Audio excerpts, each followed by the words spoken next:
As Afghanistan and Pakistan agree to an immediate ceasefire, many observers fear that the calm may be temporary and a broader conflict is inevitable. Pakistan's cross-border airstrikes signal that it is now establishing a new normal. Any future attack on its soil will invite direct retribution inside Afghanistan. This volatile 2,600-kilometer border has always been a flashpoint, one that former U.S. President Barack Obama once called the most dangerous place on earth. Tensions have been simmering as Islamabad accuses the Afghan Taliban of harboring the tehreek-e-taliban, or the TTP, who carry out deadly insurgent attacks inside Pakistan. What makes this conflict so remarkable is that Pakistan has long backed the Afghan Taliban, even helping to put them into power. So what went wrong between the former allies, and could the latest violence spiral into a full-scale war? The recent conflict was triggered after almost 40 Pakistani soldiers were killed in separate TTP attacks over the last few weeks. Pakistan has seen increased militant attacks since the Taliban returned to power in Afghanistan in August 2021. According to the Center for Research and Security Studies, 2,414 deaths have been recorded in the first 3 quarters of this year. A UN report last year found that the TTP receives substantial logistical and operational support from the Taliban government.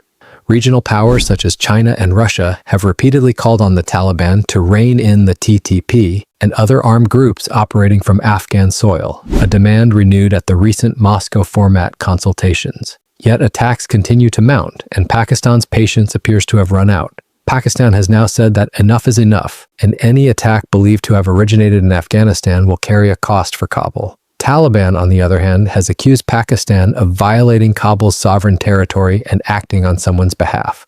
For decades, Islamabad saw the Afghan Taliban as a strategic asset, a friendly regime in Kabul that could help secure Pakistan's northwestern tribal belt.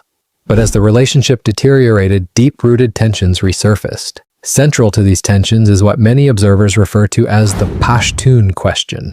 The Pashtuns, making up roughly half of Afghanistan's population and 18% of Pakistan's, maintain close-knit tribal, cultural, and familial ties on both sides of the border. They sit at the heart of a border dispute that has shaped Afghanistan-Pakistan relations for over a century. The roots of the dispute go back to 1893, when British India drew the Durand Line to mark its frontier with Afghanistan, dividing traditional Pashtun territories. After Pakistan's independence in 1947, Afghanistan refused to acknowledge the border, insisting it should control all Pashtun areas. Successive governments in Kabul, whether monarchies, republics, or the Taliban, have continued to reject the Durand Line and at times supported Pashtun separatist movements within Pakistan.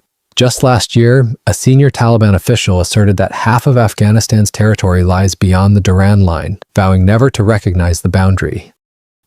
This tribal borderland became a cradle for the Mujahideen during the Soviet occupation of Afghanistan in the 1980s. Its harsh, mountainous terrain provided sanctuary for fighters and, over time, turned the area into a haven for militant and insurgent groups.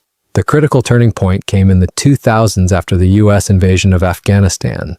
Under growing U.S. pressure, Pakistan was forced to act against Taliban militants within its borders. As Pakistani military operations in the country's Pashtun-dominated tribal areas fueled resentment, a new militant group emerged in 2007 called the tehreek-e-taliban, or the TTP. The group waged an armed campaign against Islamabad and seeks to impose a hardline interpretation of Islam, particularly in tribal areas bordering Afghanistan. The TTP quickly became one of the world's deadliest militant organizations, responsible for scores of terrorist attacks across the country that killed thousands of soldiers and civilians. In 2014, Pakistan responded with a fierce military operation, forcing the TTP and its leadership to retreat into Afghanistan. After the US and NATO withdrawal in 2021, the Taliban regained power in Afghanistan. Pakistan hoped for a friendly regime in Kabul that would crack down on the TTP, but the opposite happened. The TTP escalated attacks, and Islamabad accused the Taliban of ignoring or even aiding the group. Despite growing Pakistani demands to control the TTP, the Afghan Taliban insisted the issue was internal to Pakistan. Meanwhile, the old border dispute resurfaced, with both sides trading barbs as Pakistan reinforced the frontier and the Taliban invoked Pashtun unity, angering Islamabad further. Friction intensified when Pakistan began expelling millions of Afghan refugees, a move harshly opposed by the Taliban government. At the same time, Kabul started to improve ties with India, Pakistan's rival, pushing relations to their lowest point in decades. By early 2025, what was once a shadow conflict had turned into open hostilities marked by cross-border raids, drone strikes, and a relentless war of words. All of this has fed into the latest crisis. After a surge in deadly attacks from the TTP, Pakistan launched airstrikes on Kabul in a bid to target head Nur Wali Masood. While Pakistan claimed key commanders were killed, the TTP denied these reports.